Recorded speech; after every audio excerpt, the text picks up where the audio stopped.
Hey guys, what's up? You're back for another episode of Sifasi Presents Mulut Murai Show about what's happened, what's happening, and what will happen in the Malaysian creative arts industry. You're back for another weekly episode. I'll introduce my guests a little bit for now, but I'd like to thank you guys for the continued support. Unfortunately, last week we didn't get any donations, but it's okay. We can keep on going. Everything seems a little bit optimistic for us right now, especially with the cafe. We're kicking off. It's on Grab Food and Foodpanda, and that's really our livelihood for now. But we are all quite excited for this month to be over with. Hopefully, by next month they will start opening up some sectors, and then we can continue doing at least some kind of like social activities. That maybe we can even open our cafe and restaurant. I mean our bar, so that people can come in. But for now, we're just gonna keep going. And hopefully the cases at one way or another will go down now. With me this week and for this episode, I have with me Silas. Hi. He's a model, he's an artist, and he's also an avid connoisseur of Don't use the avant-garde fashion. I mean, I was just like looking through I never thought in Malaysia we would have some like this kind of I don't know, community. And I told him just now, it's mostly, I mean, it's not that I wasn't aware that this fashion exists. I think I was like very much into like, I don't know, I was like on Super Future like in 2012 and shit. I was just like really nerding out, but never really got into it fully. And I just thought that, okay, in Malaysia, they would never have this kind of community simply because of the weather. But I was going through your Instagram and I just like saw you and then your friends and then the people that they just like commented on it. It's quite, I mean, I wouldn't say it's like thriving, but it's lively. So it's nice to see there's a little pocket of like fashion that's like around and existing in Malaysia. But anyway, aside from that, we can get into it later. How are you and how have you been? I'm good. Yeah, really. Yeah. How's the COVID? It's actually Pandemic, been enlightening. It's been quite nice. Yeah. Yeah. It's just been focusing on. I don't know. I'm quite a person with big ideas. Yeah. You know, just like never like fully present. Right. Yeah. So this past 4 weeks has been quite nice. Just not seeing a single person, not leaving the house outside of doing laundry, and just Eating? You always order? Yeah, order je. Serious? Yeah, groceries also order. Wow, really? No, we have like one of my friends is like their parents is just sending us groceries. Right. I wouldn't be able to do that, man. Like, I think the podcast and having like getting to talk to people every week is like the highlight of my week. I really cannot stand like just being inside all the time. You have no idea how much I miss like talking to people. But at Right. the same time, it's been like grounding, you know, like Yeah. just focusing on what's in front of you, what you have to do, and just not being so like filled with ideas of like, oh, I can do this and this and this, and then just forgetting about the things that you actually have to do. True. Yeah, which I tend to get a lot. Yeah. That state. I think I felt like that also. Like maybe in the second MCO where I was just like, okay, I'm just gonna calm down from all these like goals and objectives and like work that I have to get done immediately, because during MCO everything tends to slow down a lot. for sure. So yeah, for me, but like definitely by this third one, and I also saw this Instagram some infographic where they calculated how many days we've actually been in MCO in total, with all the different types, Right. and it's been 464. That's not too bad. That's insane. I don't know, man. Wait. What kind of lockdown? Like what? No, it what doesn't matter. Like MCO. so basically, since it started, Yeah. Oh, I thought it was like every time we get back into lockdown. like the specific, the extreme lockdown ones. Maybe not extreme love, but you know, like. Yeah, I mean, I don't know how many. there. I think that's like around 3 months already or 4. But it's a lot, man. Like 464. And I'm going to Instagram and just watching all these people outside of Malaysia, like in the US. Yeah, and that's why Europe. I don't like use social media as much as I used to. Dude, I get so jealous because they're just like, everyone's happy. And then Exactly, like they're just walking outside. You're going to events. yeah, and exactly. shit. That's the thing that I'm just like most frustrated by. It's just like their clubs are open, their events are back. I just miss partying. Yeah. That's like one thing that I just really need to happen soon. But hopefully I don't know. Like, have you gotten vaccinated? No, I haven't. Okay. I haven't even gotten the damn the date? approval. Yeah. I don't know. As if I don't even care for the rest of the states. I just wish that KL and Selangor would just get it over with, Yeah. and then we can get back to at least some sort of like social activity. Because right now it feels like the first MCO. Well, I mean, I feel like the main component that makes it Yep. it's not MCO anymore. Sorry, it's not like Normal life. yeah, it's not normal anymore. It's really just the closing down of cafes or sitting down outside. Yeah, I Like, guess once you so. can't do that, there's literally no reason to go outside. Yeah, you're right. Because I was just thinking, like, fuck, I don't really want to go somewhere to tapao food. Yeah, You know, I'd rather just order, so I just get it over with. yeah. But I don't know, man. Anyway, like that complaining aside, I mean, I don't know. You've been appreciative of it, not so complaining. But on my No, side, no. Okay, so I have a lot of projects that I want to do. Speaking Yeah. of the freaking like side of me that wants to do more. yeah, Yeah, I've actually like it's been nice because I've spent a lot of time actually like physically planning out what I want to do. But at the same time, there's so many blockages. Like, for example, let's say I need to find textiles, fabrics. Can't find anywhere. Message the people, they're like, oh, we can't do anything for you, sorry. Are you Closed. sewing? Everything's closed. Huh? are you sewing? I am. Like just practicing lah. for now. Okay, learning. Yeah, learning. Yeah, dude, I had a little stint also of like sewing back when I was in Berlin, and How many years ago was it?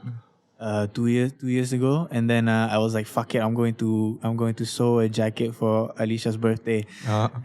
It was like such because I'm a guy that doesn't really like plan things. Probably yeah, the yeah. opposite. That's the worst part, right? It's the precision of it. Yeah, Like, because you kind of undermine the art of it until you get into it, and then you're just like, fuck. Yeah. There's so many considerations like patterns, and I don't even know the words anymore. But how's it been for you? Like, have you had any progress? I'm still at the stage where precision is not like there yet, but I'm trying. Other than that, I'm liking the stuff I'm producing. Yeah. Yeah. Are you doing stuff just for yourself? For now, it's sort of like I'm just making the same things over and over again, like maybe like three pieces over and over again. Right. So technically, it's not for myself, but at the same time, you can't sell it because it's not proper. Like, No you know, lah, the seams are can not lah. finished. I don't know. Okay. But yeah, maybe in the future lah. But yeah, I do want to see where I can take it, how far I can take it. Like, it's definitely my biggest passion project that's going on right now. Okay. But you don't have any like particular piece of clothing that you're interested in making? I do, plenty. That's why I'm trying to turn that into something that's my own. Right. Okay. Yeah. I mean, like sewing when I went through it, it's just one of these kind of skills. I feel like the basic of it. I feel like everybody needs to know. Just sewing in general, but also just like I found it kind of a nice way to find an alternative to buying shit. Yeah, for sure. When I want something that is quality, Yeah. I can have the option to really just make it myself instead of spending I don't know however much for the brand. I'm a huge stickler for quality. I think especially with materials more than like stitch count. Like, I don't really care about stitch count, but I appreciate it. But I think I'm more of like this feels sturdy. This feels heavy. Yeah. This is like some good raw denim. I don't know. Can you tell? Huh? Can you tell? Most of the time I feel like, I mean, like for my own standards lah, I don't know what's. It's okay. You can share. I don't know what my standards are. Yeah, also exactly. For, Like good quality. everyone has their own standards for what quality is. But I definitely like I've done a lot of research, at least especially like 6-7 years ago when I first started like really learning about fashion and all that stuff. Yeah. And to you, is there any like highlight brands or anything that's coming out of Malaysia that like meets those kind of quality standards? I don't know about brands, but I know a lot of people. Oh yeah, okay, sure. Yeah. Designers. Huh? You wanna name some that you really like are like I don't know, into? like some of them are working on stuff, some of them aren't. Like Yeah. like I don't know who's like good to name drop. I know Sheing is working on a lot like really good stuff. I think that's how you pronounce the name. She's working How on do you like spell it? carpets. SHYEYNG. G. YNG. I hope. Okay. I've never talked to her. in She's real life. she's a designer. Yeah. I like the she plays with a lot of sheer fabrics. I think she's making her own textiles, or at least experimenting with it. So that's really fun to see the progression. I still haven't managed to get anything from her yet. Up and coming. Fin Studio, how long have they been now? Yeah, I mean, I don't know, but I recently only knew about Fin Right. Studio, and I wanted to have them on the podcast as well because I got to know them from the Against Lab Yeah. collaboration, and then I just went through their stuff, and I was just like, wow, it's very like unique and interesting. Yeah. I mean, not bad lah, I would say. I'd say it's just such a shame that, stuff of that quality and Yeah. that much attention to detail is just completely overlooked by Malaysia just because of the price.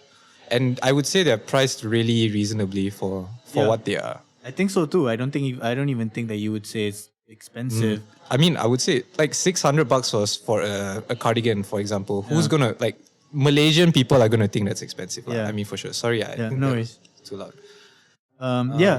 We have that's why like the market for like certain kind of like standards of clothing and stuff isn't fully there yet, as goes to like any kind of piece of like artisanal product. Yeah. Like we're used to IKEA, for example. Like it's I think that's just the We're used to easiest. Uniqlo. That's just the easiest analogy. Like we're okay with that kind of standards when we see stuff that it's like actually put in work and actually taken the time, and it's not priced that high because of not even just because of like labor or what they think the brand is. It's just the material and then the actual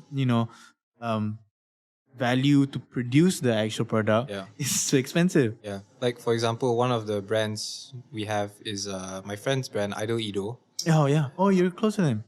I mean, like, we met when I was working in Cover by Crossover, like, a few years ago. And I don't know, like, basically, I feel like he has a lot of potential. I see why there are still corners that are being cut. Right. Like, it's only $400 for a pair of pants, for a pair of technical tech wear pants. Yeah. I'm not trying to say anything bad about it. It's just like, clearly this is the only way we can manage for now. Yeah. And that's quite sad because I know he has a lot of big dreams that he wants to make really good shit. He was on the podcast. Oh, he was? Yeah, episode 20 or something like Right. that. I did talk to him.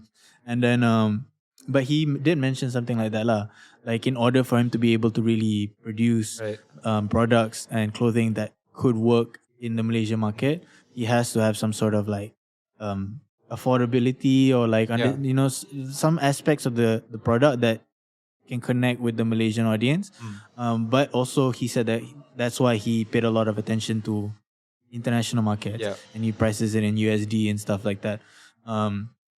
Which he said is like his main market now. Okay, so that aside, it's funny to know. I didn't know that you were friends with him, and he did talk a lot about just like the attention to the market in Malaysia is very low. Yeah. He really pays attention to outside of Malaysia because in general we just don't have. Even in Singapore, it's better because in general we don't have money to spend for the materials that makes up the product. So when Exactly. And our country doesn't make anything that is worth the time. Like, for example, you want to get cotton. You got to source from China, or you got to get something from Indonesia, or just basically like something has to be shipped in. Yeah, but And that's the what I problem. thought was different though. That I thought it was just like Malaysia because I assume because our labor is cheaper than like US, for example, we would be able to have kilang factories that sell their own blanks or whatever. Those for sure. I think those are still thriving, no? I don't know. I mean, what were you saying? Like we don't have a. I just think like if you want to do cut and sew. Oh, okay, Yeah, like okay. Not like Supreme blank tees lah, Right.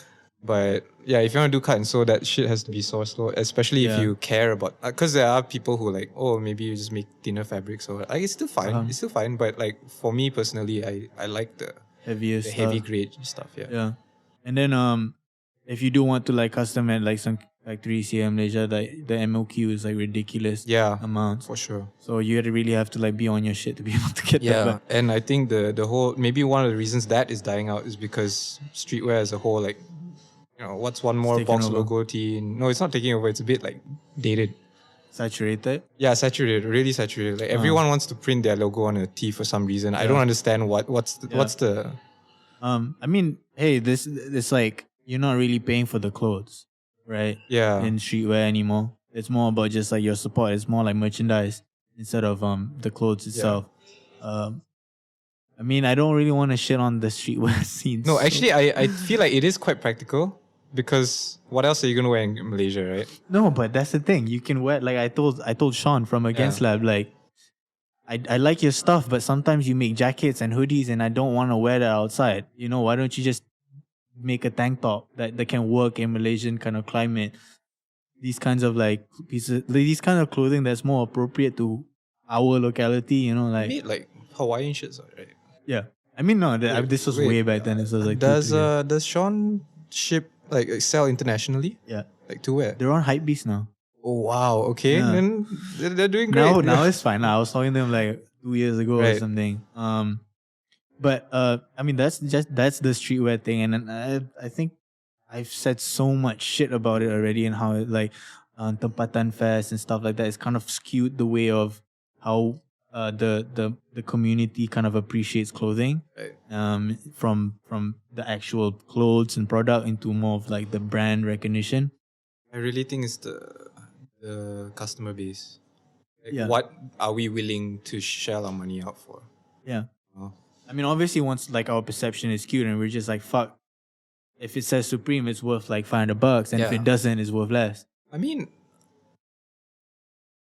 to each their, like, you know, they can buy whatever you want lah. Honestly, like if you like that, like personally, I've spent ridiculous amounts of money once on like t-shirts with really cool like graphics that make you look like a freaking biker if you wear it with Yeah. like 18-ounce raw denim salvage, like unwashed. Have jeans. you had that phase? Yeah. You've had that phase. That was like one of my first few phases, like just workwear, yeah. straight up heavy boots, heavy, like just chunky everything. Yeah. No, I mean I get it. I mean which makes me want to lead to like where you are now, lah. This like niche pocket in Malaysian Right. community, like it's avant-garde, right? Like that's the best way. Avant-garde is a very broad term. Then how would you like describe it?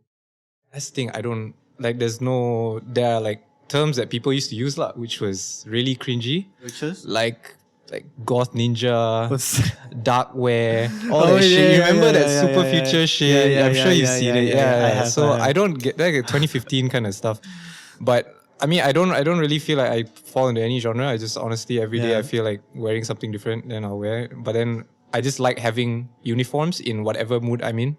right. Get me? So like for example, like one day I want to dress up like I'm the extra from an ABBA music video. Yeah, I just make sure I have flares in my closet and like Yeah. a nice, I don't know, like colorful tee or whatever. Yeah. But like the way when you do write like what you wear in your Instagram, when you have the occasionally, post yeah, outfits, and occasionally. you kind of sometimes say what you wear, and then just looking at it, the ability for you to be able to be part of these communities and this like really strong and niche interest in this kinds of fashion is that they are incredibly much more expensive than like normal. Other So clothes, first right? of all, firstly, I don't think there's a community. Dude, really? I mean, I would still say it's a community. For me, it's just friends. You Yeah, know, I mean, it's still, it's so hard to find people, and maybe Malaysia will grow to a point where maybe I can start like something. I don't know. Yeah. Maybe my friends and I don't know. But there's not much of a community as there is. It's literally just a bunch of kids just sitting in a basement playing Dungeons and Dragons. There's That's how you nothing view more. it. That's how I view it. It's just we're just nerds. Yeah. Other than that, what was the question about again? Sorry. It doesn't really thrive in Malaysia because of the like extreme price. Okay, price wise, I'll say one thing for sure, damn sure. If you think that shit's expensive, Yeah. look at how many people wearing Gucci. Okay.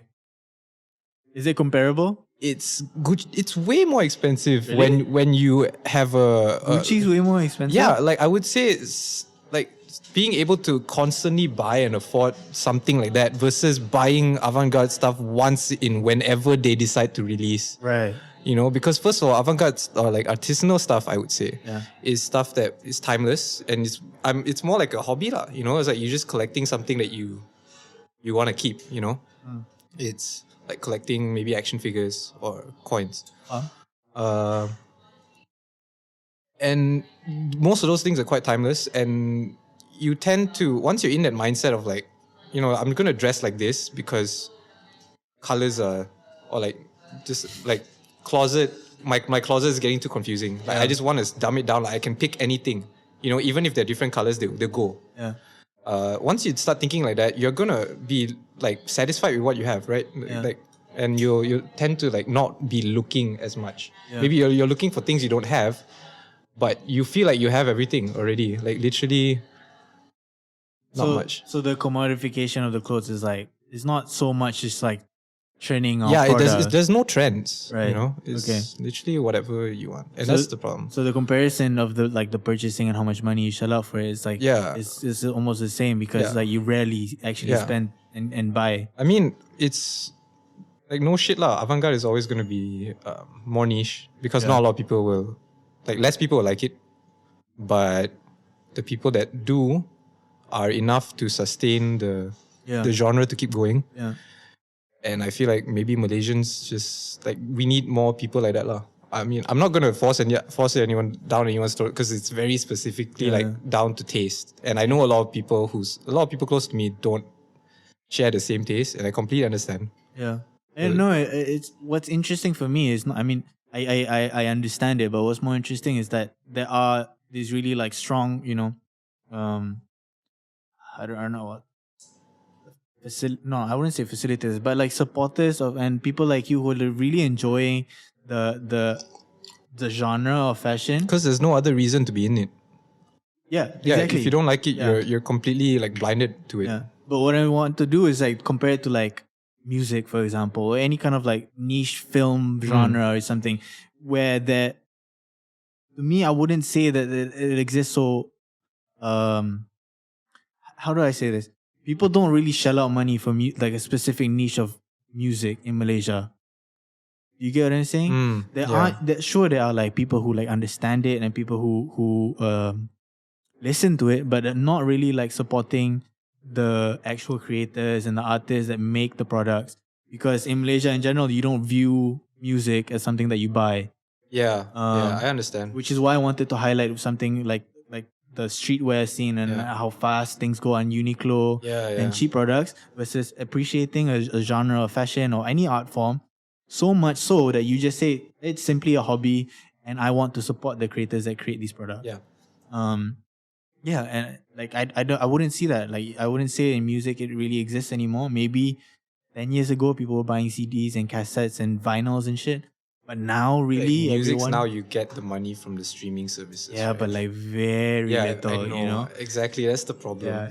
I mean, in comparison, if you spend for one piece of clothing to streaming, if you want to translate it, it's probably on loop for like 6 months or a year, you know. That's kind of the comparison of money and value wise. For me, music and movies, I think, are a form of art that is non-tangible. Okay. Like, so for some reason, if you look at it that way, like clothes, art on canvas, sculpture, those go for ridiculous amounts. Why? Because you own it. You own the one. Yeah, I do agree. And now with NFTs and everything and the digital stuff, that's a different one. But then once you look at that, those are like merging the two. But basically it's like, digital soft copy, cheaper. Because everyone can get it. Yeah. Versus something that you own one. Yeah. That's it. Yeah, I mean, I've always seen the trend of, people don't buy CDs anymore. Back then, when you own the thing, you actually have some sort of sentimental value or like, oh fuck, I actually can hold this album and it really means a lot to me. And nowadays, people just don't see music and film and these kinds of art forms that you can't touch anymore, the tangibility of it, as something that equals certain amount of value. And yeah, maybe there will products and art forms that are tangible will still prevail within the Malaysian communities that to really persist in having these kinds of values, such as clothes, but also like stuff that you can sell, like what you do also, illustrations and paintings and things that aren't digitalized. Yeah, and I do think once you like digitalize some things, it just loses. Yeah, it does lose value. or if you multiply something, it loses value. Okay. Yeah. So that's the first step. First, you have to think: am I multiplying it, or am I just selling So one? you're saying like the exclusivity of it really It's means like more? it's like a pyramid, lah. You know, like one of one is on top, Yeah. and then you multiply it. Then you digitally multiply it. You know, and Do, then it just do you goes. think so? I For example, feel like so. commissions is a one of one, right? But would you pay your commission much, much higher than the rest of those, like, I don't know, prints or illustrations that are like widely available? I would say so. Yeah. Yeah.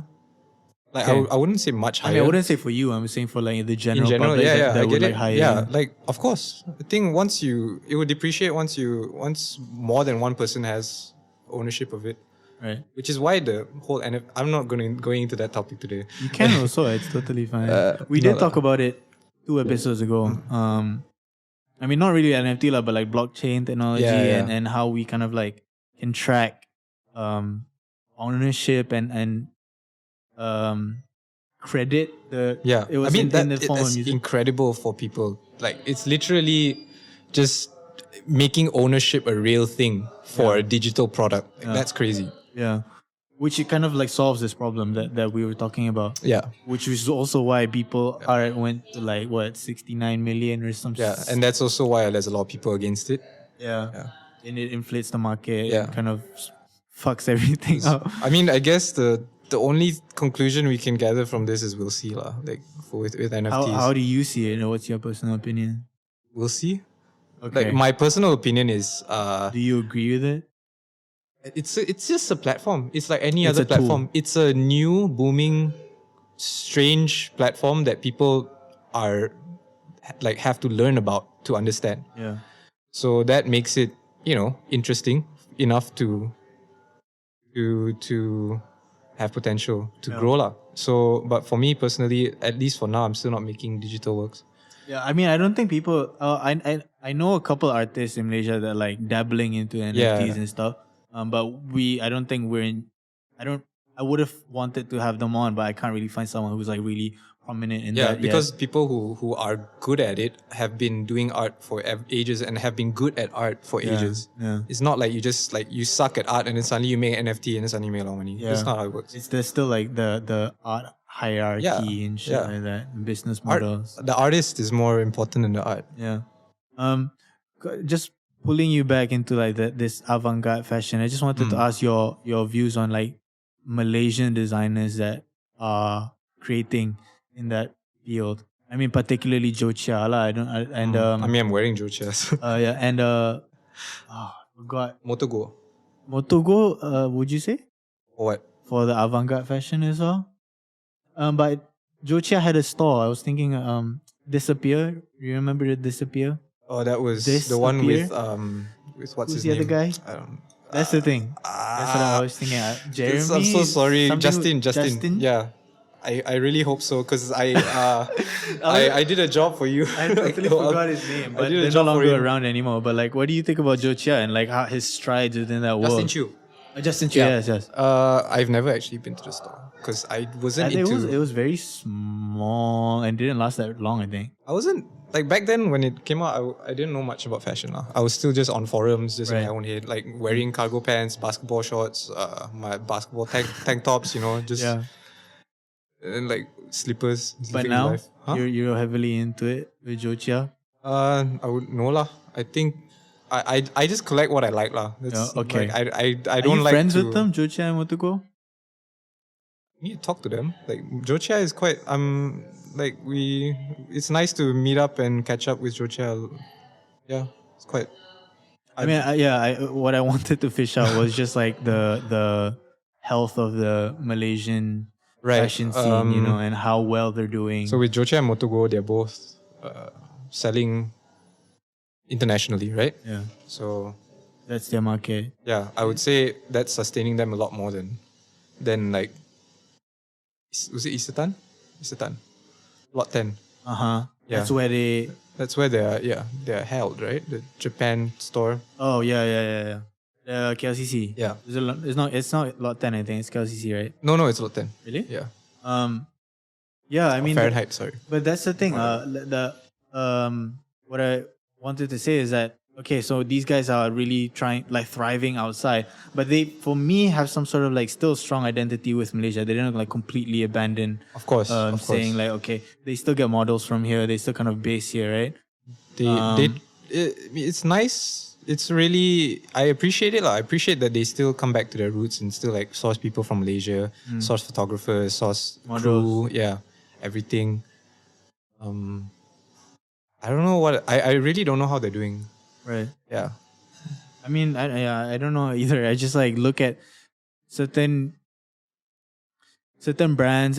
For me, I can't really say so much in the like the fashion world in Malaysia because it's so like sporadic when they do come up with things, and then there's not a lot of brands for me to even pay attention to. Yeah, Joe has been quite consistent, I think. Like Yeah. every fall, winter or whatever, like they will release something, spring, summer. Yeah, I mean, Yeah, I mean, but that's because Joe is dabbling in technical fabrics as well. Right. So it's quite he's staying relevant that way. Motogo is staying relevant by being subversive as hell. yeah, And it's very interesting what they're doing. I don't own a single piece from them because You've modeled for them, right? No, I've worn their clothes for Nick's shoot. Oh yes, NYC. yes, yes. Yeah. That's what. That was here. Yeah, that was here. That was the last Yeah, time. That was the last time you were here. Then. I think so. Yeah. Right. Yeah. Those are the brands that you can like look forward to. That's really like. But I do want to say, like, I honestly see a lot of potential with newcomers. I know a lot of people who are like either they just freshly graduated fashion school or whatever. They're just in a rut. Like they're either making stuff for their collection or they decided to choose a completely different like financial Yeah. career path. Yeah. At least for now. So, but I see a lot of potential. Yeah. The prospects are there for the Malaysian Yeah, fashion yeah, scene. for sure. Like like if you see all the young kids wearing avant-garde, there's quite a lot, and Yeah. they don't even know it or they don't even care. Like they're just wearing whatever they want. Yeah, I mean there is a very, I think, strong surge of interest in fashion and how the younger kids really like view, because back then I feel like when I was 16 or 17 I did not give a yeah, I did Yeah, not, me neither. I didn't really give a fuck. Yeah. Especially like how I look. Maybe I had interest in like going forums and just like Oh, for me the lurking and interest shit. came from music. Right. Like okay. I was like, oh shit, these rock stars are like dressed super cool. I wanted to wear that on a day-to-day basis, not realizing that they are fucking wearing it on stage. Only, for a right? I Yeah. don't know, but I mean, even that day-to-day wear was like super appealing. Like just Yeah. grungy, just Yeah.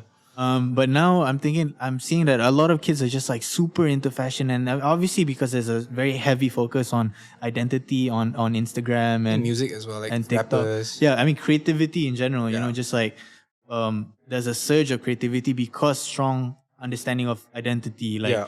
back then, I didn't really care who I was in regards to other people, but now once you have an Instagram, you have an account, and you kind of like have you learn how to brand. Don't you yourself. find that a bit like oxymoronic? Which one? Like the whole identity thing is like, I feel like identity is very innate. It's a self Right. thing, and if you are constantly projecting yourself on social media, doesn't that like, show something, like, because it's, Yeah, it does the indicate something, identity like- is something that we have to find out as we are maturing through after like we're 20 years old to like, let's say from 18 to 30, we're Right. still searching, right? So I'm just saying like most kids posting about how unique they are 18 to 20 to 30. They haven't had that certain kind of. I mean, yes. I mean, I me understand. included. Yeah, Me included. I understand, but that wasn't really my. I guess like identity wouldn't be the best word for it, lah. Like, what I wanted to say Uniqueness. is like, yeah, I mean, yeah, just like branding yourself as Right. as a whatever your account name is. I am special because so and so, and I look a certain way and I act a certain way to appeal to my followers that I want to increase. There's a strong emphasis on how we look like and how we act like, and that goes with what goes along with that is fashion sense and Yeah. trying to be on top of your shit, looking as interesting as you can. You know who I really admire? I admire the people who like buy all these expensive clothes but they don't show it off. Like literally you go to their account, you got Instagram or private, Yeah, 10 posts, 0 posts. Yeah. Like those are the people, that's identity for me. You think so? I don't know. Personally, I mean, like, if since Why do you say that? since we're on the subject of it, because I'm always really uncomfortable with projecting like my day to day thing. Your personal Yeah, life? my personal life. So I don't do any stories because I just find it uninteresting. You know, like I like content. I like to consume content, but it's content that interests me. You know, like what I find relevant. Yeah, and I agree. And I would if I won't watch it or if I won't like it, I won't post it. Yeah. That's how I feel, Fun. and that's quite debilitating in a sense. But in another sense, it's like who cares? Yeah. It's just digital media. Yeah. I mean, people want to share. Like, true. I don't. For me, like, I don't follow even my friends to just like post like really Yeah, mundane, I swear daily stuff. most of my friends like don't even like half of them don't have Instagram. Yeah. The other half don't post, Yeah. and the other half are not like one of them, like or both of them, they just don't check. No one cares. Yeah. No one cares. Do you have a take on this like this thrifting trend that's happening right now? Yeah, I kind of lost interest in it once I started seeing Chinese kids in like Jalan. What's that? I already forgot what it's called. Like Jalan Japan. no, the street in EJ. no in KL. What's that? That Petaling Street. What am I missing here? I don't remember. You describe it. It's just like a street with this bunch of people like for blocks and blocks and blocks. It's just people selling on the side of the road. Jalan Raja Boat. Oh yeah. Yeah, Okay. so okay. once I started seeing like Chinese kids pop up there with like hipster glasses and shit. I mean, Yeah. I was like, I don't know, it was fine until it just got more and more boring every time because you go there and then there will be nothing and then everything will be overpriced.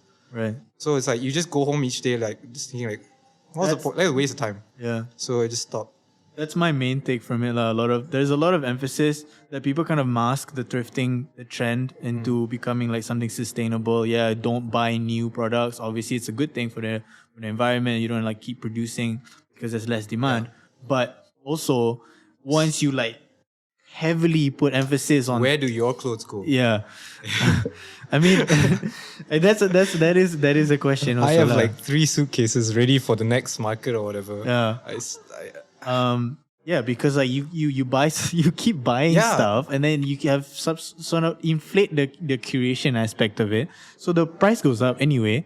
Most people who go thrifting because they can't afford it cannot afford it now.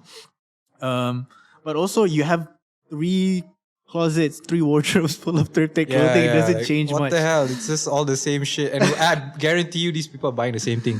They're buying like Champion hoodies or sweatshirts. No, I don't think so, dude. Dude, it's crazy now. Have you gone to Taman Paramount? Well, what's in Taman Paramount? The fifth, the thrift store. Oh, I went for Fifth's pop-up lah, but Delix. I mean, that's become like the hub for this Is like it? thrifting. Okay. I mean I know store some of lah. those people, but I've Yeah. never went like I've just been out of I've just been in my own bubble for like the past 2 years. So Yeah, it's, you gotta it's update new. me It's about new. this It's later. new. I mean, no, it's just like they have a couple stores and they kind of like it's a strong community Yeah. for the younger crowds to buy thrifted clothing. I'm really excited about that because this has been going on internationally for a while. The thrifting. Yeah, like the whole curated thrifting. Yeah. Because I mean, I used to be really heavy into vintage lah, Yeah. but that's because, but in a different way. Like I wouldn't buy sweatshirts and stuff like that unless it's something special. But I don't know. I don't really know why I tend to still find things I like that other people seem to not like in vintage shops, which is Bagus lah. yeah, that's great. That's great. But it's a lot of people don't share my Interest. or my luck lah because they are looking for the same things. Yeah. You think Everyone's so? looking for the same things. I feel like it because that's what they're pricing up the most. What? You can like Well, I mean, okay. So, what do you think? This is kind of like informed by the most, like Instagram trends, or what? Why do certain things I think become more desirable? in Malaysia it's probably friend groups. What? Friend groups. Friend I groups. think students just have a lot of free time. Everyone just likes to influence each other. Right. Everyone looking the same. wearing the same shoes. You have a strong animosity against this, as I have a feeling. No, not at all. I mean, Oh. You're legit, okay like with it. community is always important. Yeah. You know, so Okay. I'm just saying, like, this is where it's the strongest because Right. like they want to look good, Yeah. and they're going In their friend groups Yeah, and yeah. communities. Faham. Yeah, dude, you should check it out, Taman Paramount. I think there's so many discussions about it right now, especially. Is it where Shuren Projects was? Sure, the store. It's Yeah. not Shuren Project. There's another name for the store, right? I forgot. It's Yes, where that street. lah. Okay, Yeah. faham. that street, and now there's so many things going on there. But yeah, there's so many conversations to have. The sustainability part, but then you're hiking up the price like crazy. A thrifted T-shirt sometimes costs like what, $150 now. Let's be honest here. Like, the world is not going to stop making clothes for No. a long time. So, I don't know. And then, like, which is why the clothes that you buy, like the ones that this I don't know, this world where this one of one, it's not a lot. It doesn't contribute to wastage, and you appreciate the piece of clothing for what it is for a long time. And like you said, the timeless part. honestly, the closest thing I can think about that now that you mention it is tailoring. Yeah. You know, people like Joshua Fitton just making one of one suits. You know, Yeah. Which was a business that thrived in Yeah. Malaysia. until we didn't need to wear suits anymore, lah. No, until Uniqlo, mass produced clothes, you know. Yeah, I'd say Uniqlo saved us. Can I be- From H&M. yes, Yeah. yes. Yeah, dude. Okay lah. I do appreciate Uniqlo. I have a lot of Uniqlo clothes also because it's simple and it's good. It sets like a good minimum benchmark. I think I remember recently I went out and I saw H&M or Zara, they were closing. Yeah. H&M's closing. Yeah. No, not H&M. Zara. Top Man. Top. Yeah. That one memang I don't know. Doesn't Topshop the conglomerate own like 4 different types of stores? I don't know. Yeah, I think Uniqlo and well, I forgot there was another brand that just like provides a good benchmark for mass produced shit. You know COS?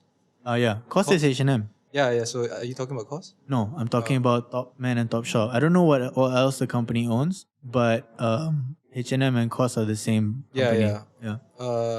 H&M COS, they own one more company that we don't have in Malaysia. I don't remember the shop's name. And then Topman, Topshop, they own those two British, like one is male, one is female as well, like really formal wear type stuff, like for older people. I don't remember what it's called. But yeah. Anyways. Yeah. Happy about Uniqlo. Yeah, always Uniqlo and their design collaborations is perfect. Yeah.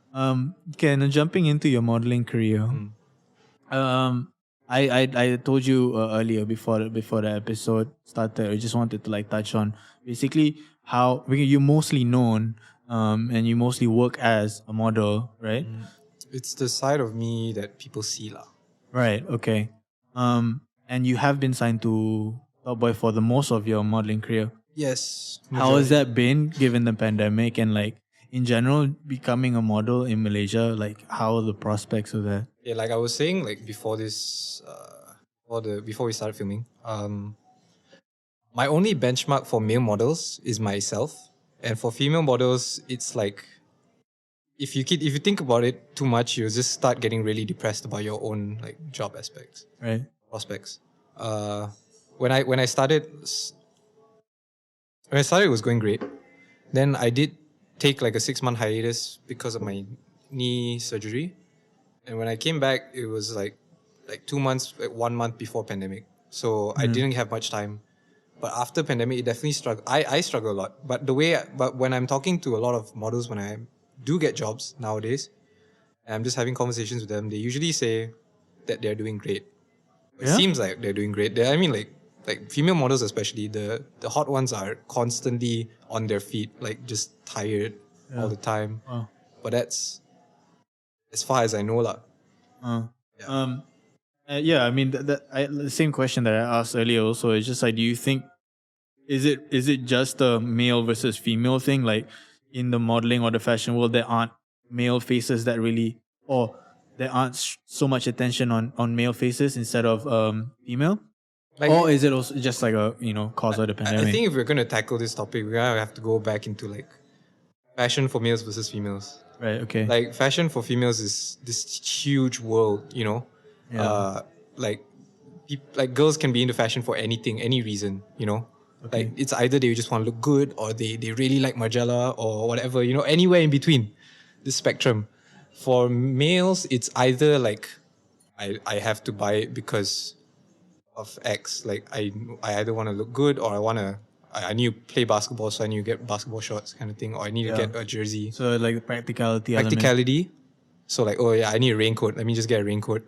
Or you just start diving into that. So let's take that for example. Then you just go like, what's the best raincoat I can get? Yeah. And you just go, oh shit, Gore-Tex. Oh, what is that? Yeah, that's Then the extent of the before fashion. you know it, you're broke and you just spent like 27,000 like On a USD jacket. on a jacket. Yeah.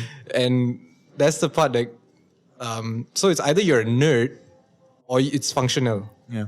So if you're thinking about that aspect, guys don't really buy clothes as like half as much as girls do, even today. Okay. That sounds like a statistic that we need to figure out. You for sure. No, not at all. Okay. No, don't fact check anything. Okay. But for sure, like even just logically, right? Like if you're gonna hire models for jobs, like how much percentage of female models versus male models are you gonna hire?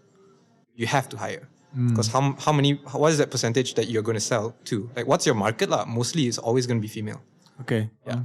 So I honestly like.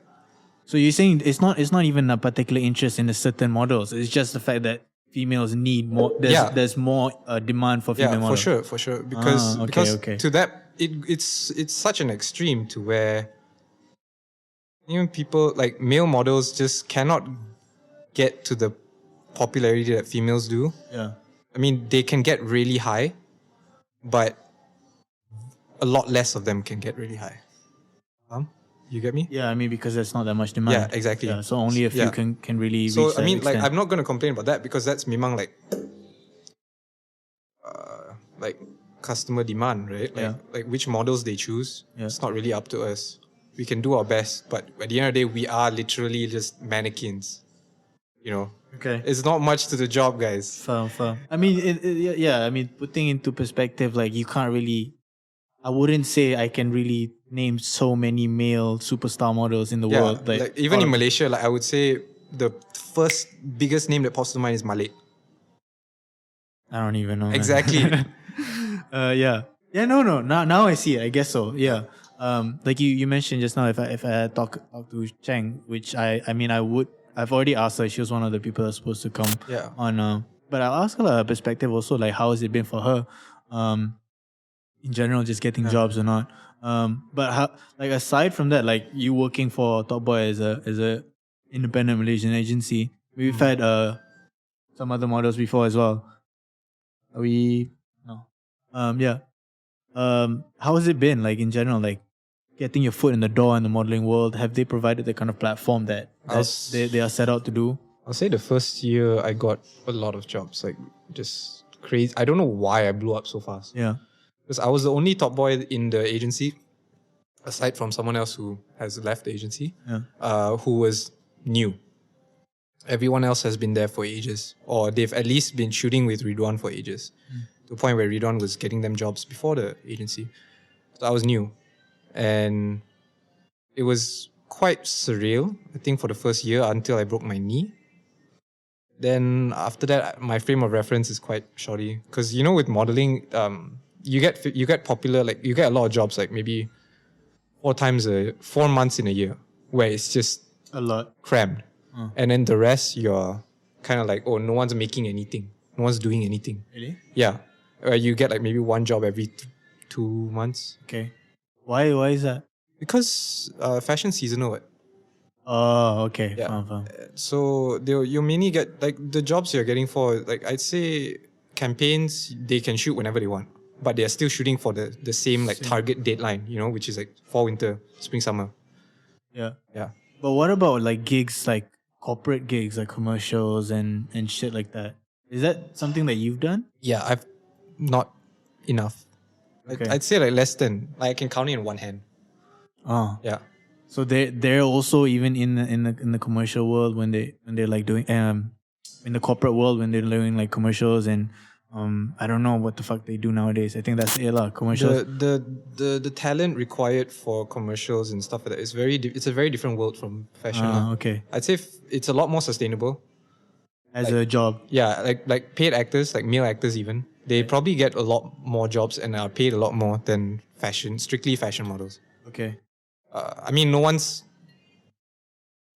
everyone's not entitled to be typecasted lah. Yeah. But It's just how it is. yeah, it just depends on, like, I mean, I've done jobs with like that before, but I still consider myself, if you want to talk about like what kind of model I am, obviously I'm more fashion oriented lah. Right. Okay. Because I didn't know that. I thought like if you're just a model, then you'd be open to like any kind of job that requires. You supposedly yes, but I really don't know. I know there's a lot more jobs out there than like the agency is getting. Okay. Sure, like no one can monopolize the market. There's always needs to be room for other agencies. Yeah, I mean, other I'm people. assuming there's like Yeah, advertisements and because there's agencies billboards. everywhere. There's people who've been doing this. There's companies that have been doing this for years. Right. So for like decades even, and you compare that, just Topboi is just a small independent agency. Like, what are you expecting coming into it? I mean, I don't know. It's because the interesting part about Topboi is just there's a strong connection to this new wave, like fashion and TTFJ that came out of nowhere as like a photographer. There's it's totally the attention to it is different than the traditional sense. Where it's like, okay, we're going to make a business out of a modeling agency and so on and so forth. But with that, you expect creative rates lah. Right. Okay. If you're drawn to it because you like it creatively, Yeah. then what are you expecting, dude? Okay, fine. You know what I mean? Like yeah, everyone's suffering. TTFJ is suffering. Everyone is like, we're all creative field and we're all just doing our best to survive. Yeah. And while. So I'd say the problem lies within the market. Yeah. And not so much, like, you can't blame any single person. Yeah. If you really logically calculate everything and not just how many jobs you're getting a month or getting at all. Yeah, I mean, it's a good perspective that you put on the table. Yeah, like but it's not really just because they're not doing a good job. Yeah, if your question is whether it's a sustainable career, no. Modeling? Yeah. Like maybe if you have potential, you can always branch out overseas. I know a lot of people who've like actually gone out overseas and they're making it big. For example, like Jasper. Jasper Chai. Never mind. Not so familiar. I'm sure you recognize him if you see him. Yeah, but yeah, maybe. he's in. I don't know where he is now. Maybe he's in Singapore, but he's been like popping by everywhere, like Greece, Athens. Right. Just. Yeah, like he's probably in Hong Kong or Singapore now. I'm not sure. No, he's not in Malaysia lah. Yeah, I mean, no, that the perspective is good to put on the table lah, because you're right. If it is something that you're drawn to because of the creative element, then obviously there is some sort of compromise when you expecting corporate rates. Yeah. Like for example, if you're doing shit yourself as a freelancer, as an artist, and then compare it to like corporate gaji where you have to like. You get a good wage, but you're fucking dying, and you're just churning on things like a robot, like a machine. If you're just gonna ask me how possible it is to sustain yourself as a Malaysian model, male model, not at all.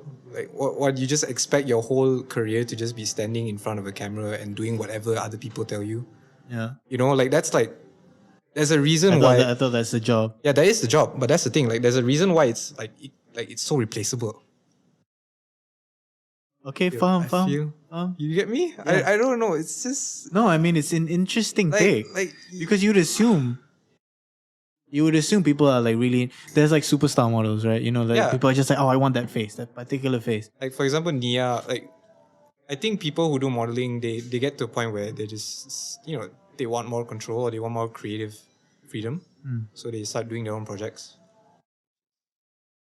Definitely the next step lah. Right. Yeah. Okay.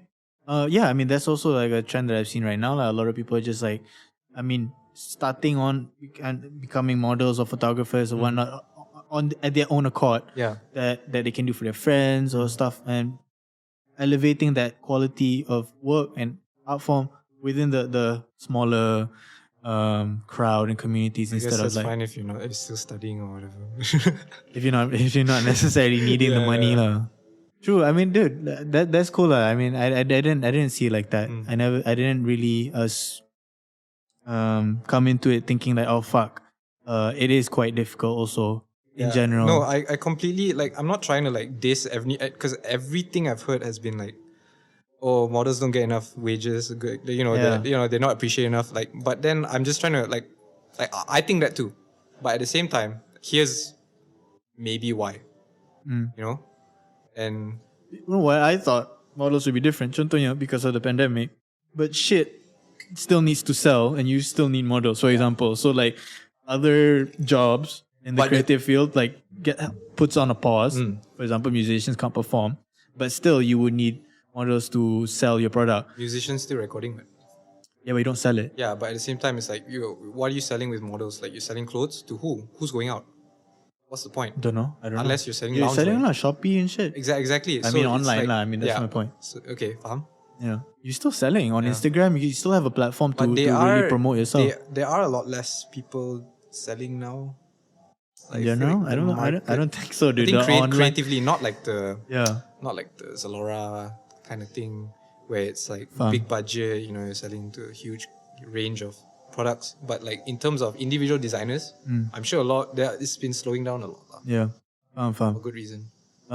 Yeah, I mean that was what my initial thought and how I came to like look at the modeling world and really thought that or in the fashion world in general, like I thought okay, it's not so much affected, but if you're right that putting that perspective on the creative thing really limits yourself or kind of puts you in a world where it should be and is treated a little bit different than like if you're a totally corporate entity. Yeah. Especially now that also you're saying like male models versus female models, also that there's that like distinction. Demand lah. Supply and demand. Like everyone's just working for someone else. Yeah, I mean, I don't know, man. Like I think everyone is struggling in this sense, and the creative world really needs a resurgence in like purchasing power, I think, and value, and how people really, if you expect like your shit to be making money for you, you should be able to be willing to pay for others as well. And I've said this a lot to creatives and artists and stuff, is that you can't expect people to show up to your gigs if you go to your friend's gig and ask for guest list. Yeah. That goes for a lot of other things Or as well. if you go to your friend's gig and get surprised when you have to pay money for it. Yeah, lah. You're like, oh my god, really? I'm your friend. And like, bro, Yeah. there goes to a lot of these like art forms, and I think everybody's feeling the same way. Malaysian creative arts world is not. I haven't talked to a single person who was just like, oh yeah, I'm comfortable. Last thing to touch on, we've already hit the 1 hour mark. Okay. You have me and Alicia. I think we were more introduced to you not as a model, but like I followed you because you were friends with Hiran, and your not your personal account. I think it was your drawing. You had a separate art account. Yeah. And I think that, I mean, honestly, I commented even once. I was like, I wanted to buy one of your this was a long time ago. A really long time ago. I was like, can I buy this? And you like something that you're not selling it or something like that. Okay, check. Show me again. Yeah, I don't really Later. remember. But it is really, really well done for me, in my personal opinion. And I don't see a lot of like art styles like you in Malaysia, and I haven't really found anything that I particularly wanted to purchase as much as the one back then. And you are doing commissions for them. Yeah. I mean, yes. So that kind of serves as like a little, would you say a hobby or a side job as well for you, or freelancing? Let's say side job, freelancing, like whatever term you want to, like for me, it's just like, is it viable as like as something that you're making money from? it can be. Like But if I push at it, yeah. Which I'm trying to. Right. Basically, I've been trying to do that since I graduated college, but then obviously got sidetracked with modeling and all that stuff. Then So that's what you wanted to do in the first place. yeah, I have a diploma in finance. Okay. But does that mean like most of your stuff is like illustrating and drawing, right? Yeah. No, actually, I was one of the first few people who just stuck to drawing because Okay. obviously fine arts entails painting, sculpting. all Yeah, that a stuff. lot of different things. Yeah, the reason why I started doing black and white in the first place is number one, I'm colorblind. No way. Yeah, and number two, Really? yeah, Oh, I didn't know. and number two is because I had a bad like wrist injury right before graduating. So like everything I was doing, I had to scrap and I had to start like from scratch because I was painting and all that stuff, and I couldn't do that anymore. I was sculpting. Okay. Yeah. So somehow it just stuck, like landed as my style. I mean, it makes like I feel comfortable with it as well. Like I'm always like trying to find new ways of making it more interesting, like mixing different medias and stuff. Have you been promoting yourself as an artist? Not at all. I don't think so. I think it does speak for itself. Like honestly, the artworks that you've done, like really. I mean, that's the goal, but of course, I feel like today's day and age, you're not going to survive just by no one seeing it. Unless you, like you said about Chong Yan Chua, unless you have the foot in the door, then it's quite Yeah, easy. yeah. Then all these galleries would like end up knowing you. Yeah. And do you think that step to really get into your foot in the door is a difficult one to get for you? So far, yes. Because I've had some less than ideal projects since I've graduated. So, but of course, you can't like measure your career by sales, right, or success. right, yeah, I mean, because at the end of the day, if you're still selling, it's fine lah, But it just really depends lah. Like it depends on the art scene is like it's not hard to be an artist in a technical sense. yeah. It's just hard to be an artist, in the sense of The gallery sense. in sense of like sustainability, like sustaining your life. Okay, your okay, lifestyle. fine. Yeah.